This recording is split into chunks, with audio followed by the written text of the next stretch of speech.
का फल सबसे मीठा होता है और यह चीज़ फिर से हमें किसी ने एहसास दिलाया, वह है राकेश मिश्रा जी। ए राजा जाई ना बहरिया गाने के सक्सेस के बाद राकेश मिश्रा जी ने पूरी इंडस्ट्री की सच्चाई खोल के रख दी। आपको बता दें कि यह वह शख्स है जो उन्होंने कभी भी किसी के बारे में कुछ भी गलत नहीं कहा, लेकिन अपने सक्सेस के बाद उन्होंने भोजपुरी इंडस्ट्री के कुछ असलियत को सामने लेकर आए हैं। अगर वह चाहते तो पहले भी इन सब चीज़ों में नाम ले सकते हैं दूसरों का, लेकिन उन्होंने वक्त का इंतज़ार किया। और कहा जाता है ना, सब्र का फल मीठा होता है, तो आप देख ही सकते हैं कि राकेश मिश्रा जी के सब्र का फल कितना मीठा रहा। नमस्कार, प्रणाम। सबके कोटि कोटि धन्यवाद। आप सबके भाई, आप सबके साथी, आप सबके मित्र, पूरा भोजपुरी दर्शक बंधु पैर छू के से प्रणाम करते हैं।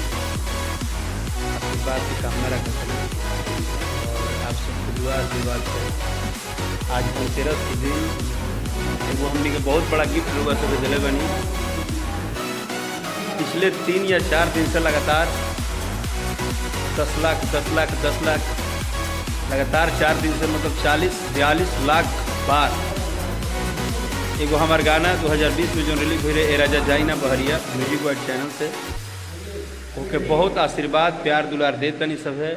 और यही खुशी के इजहार करे खातिर, जाहिर करे खातिर आप सबके अभी हम लाइव गई है बिना बतौले।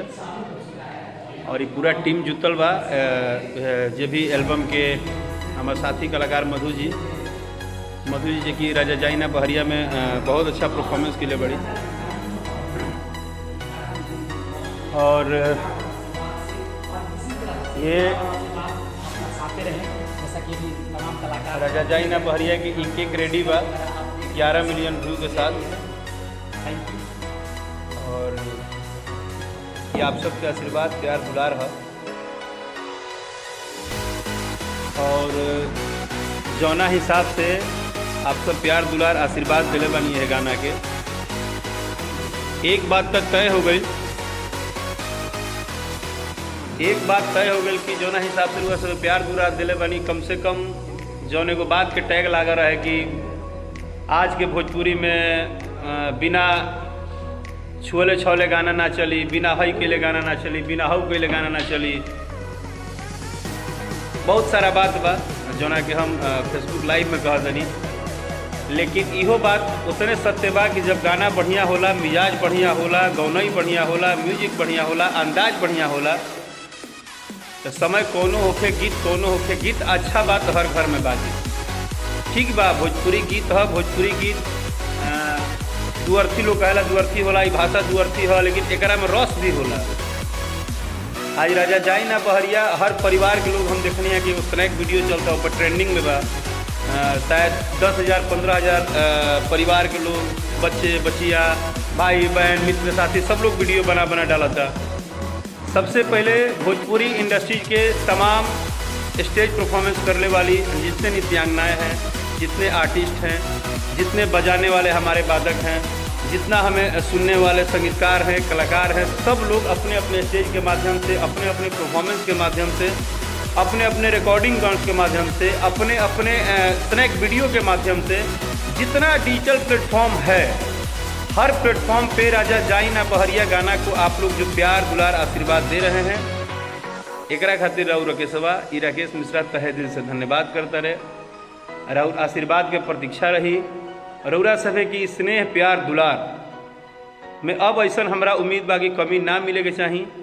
और हमनी के कोशिश करब जा कि राजा जाई ना बहरिया जैसन एक से एक बढ़ के लिमिट क्रॉस करके ना सबके दिल के गुदगुदावे, गीत में गुदगुदी होके, फुहरपन कम होके, मिजाज होके, केहू कहीं बजा लेवे, सुन लेवे, ए टाइप के गीत के हमनी के प्रयास करते नहीं जा।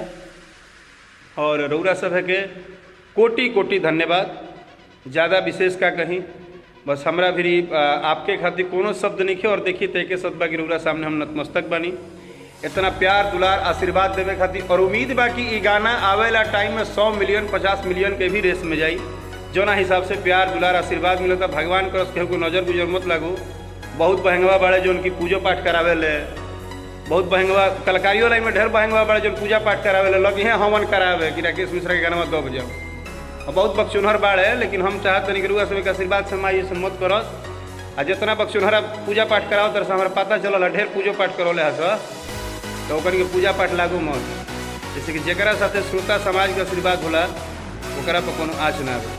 बहुत बहुत धन्यवाद भोजपुरिया दर्शक, थैंक यू सो मच।